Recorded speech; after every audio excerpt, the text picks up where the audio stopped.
What's up mga tol, ngayon nga ay pag-uusapan natin kung bakit Raider 150 o may clutch na motor ang pinili ko kesa sa mga automatic na alam naman natin na mas uso na ngayon. Comfort at maayos na driving style at mas malaking gas tank goods sa long rides. Ngayon pag-usapan natin ang kagandahan ng automatic na motor kesa sa manual na motor. Ang automatic na motor ay mas maganda ang riding position o driving style kesa sa manual. Magandang pang city driving at long rides, may malalaking compartment at malaking tangke ng gasolina at matipid kumonsumo ng gasolina kesa sa mga manual at may mga advanced feature pa. Ngayon pag-usapan naman natin ang kagandahan ng manual na motor kesa sa automatic. Sa manual na motor kayang-kaya mo kontrolin ang lakas ng makina di tulad sa automatic na motor na mismo ang gagawa ng paraan para malipat ang gears ng motor. Sa manual kontrolado mo ang engine brake. Panoorin natin ang isa sa mga rason kung bakit ayoko or hindi automatic na motor ang pinili ko. Wait lang.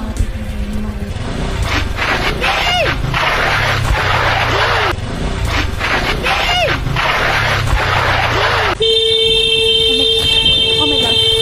Oh my God. Nanginig ako, wait lang.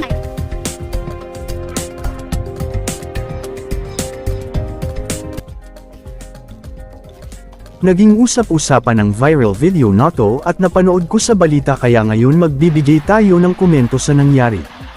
Kung makikita natin sa video, nawalan sila ng preno, both rear and front brake, at ang ginawa nila ay ang sapatos na lang ang ginawa nilang pamreno. Delikado yun pero gumana. Ngayon talakayin natin ano nga ba nangyari.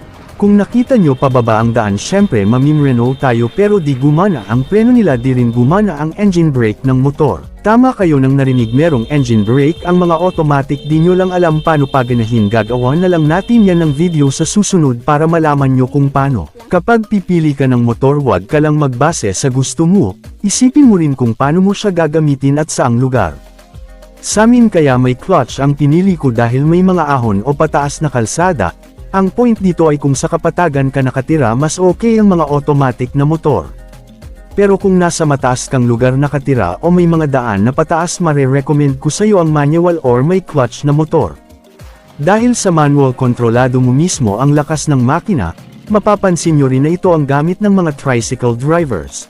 At kung hahanap sila ng kakabitan ng sidecar, mas pinipili nila yung may clutch na motor or manual transmission, dahil nga sa manual kontrolado mo ang makina.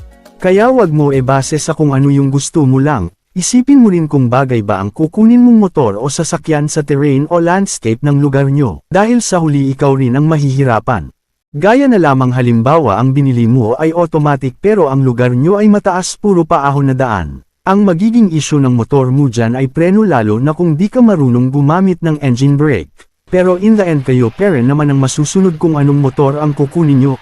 Binigyan ko lang kayo ng kunting knowledge sa pagkuha ng motor, manual or automatic. Habang nag-e-edit nga ako ng video na to ay may nakita akong bagong balita just now tungkol na naman sa isang automatic na motor na wala ng preno at pumatay sa dalawang angkas nito.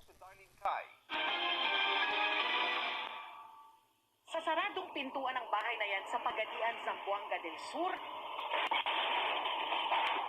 isang motorsiklo ang sumalpok. Tumilapon sa loob ang mga sakay nitong pawang mga minor de edad. Ang rider ng motorsiklo sugatan at napatayo na lang. Ang dalawang angkas niyang babae humandusay sa sala ng bahay. Dead on the spot ang isa sa kanila, habang ang isa dead on arrival sa ospital. Wala namang nasaktan sa mga nasa loob ng bahay.